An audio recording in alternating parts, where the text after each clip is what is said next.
চাঁদপুরের মতলব উত্তর উপজেলার মেঘনা নদীর তীরবর্তী ১৫ কিলোমিটার এলাকা জুড়ে বিপুল পরিমাণ মাছ, সাপ, ব্যাঙসহ বিভিন্ন জলজ প্রাণী মরে ভেসে উঠেছে। পানির স্রোতে ও ঢেউয়ে এসব মাছ ও প্রাণী তীরে এসে স্তূপ হচ্ছে। এক সপ্তাহ ধরে এ ঘটনা ঘটছে। রোববার সকালে মতলব উত্তর একলাসপুর, চরকালিয়া, বাবুরবাজার, দশানী, ছটাকি, ষাটনল, মোহনপুর ও একলাসপুর এলাকায় মেঘনা নদীতে দেখা যায় রাশি রাশি মরা মাছ, সাপ, ব্যাঙসহ আরও অন্যান্য জলজ প্রাণী। স্রোত ও ঢেউয়ের চাপে এগুলো জমা হচ্ছে নদীর তীরে।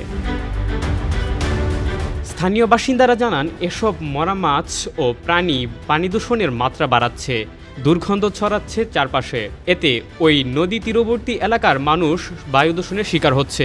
এর মধ্যে এলাকার ছোট ছোট শিশু ও স্থানীয় লোকজনের কেউ কেউ তীরে এসে এসব মরা মাছ কুড়িয়ে বাড়িতে নিয়ে যাচ্ছে। উপজেলা মৎস্য কর্মকর্তা বিজয় কুমার দাস বলেন, মুন্সিগঞ্জ বজ্র ও ময়লা আবর্জনা সেখানকার নদীতে ফেলা হচ্ছে।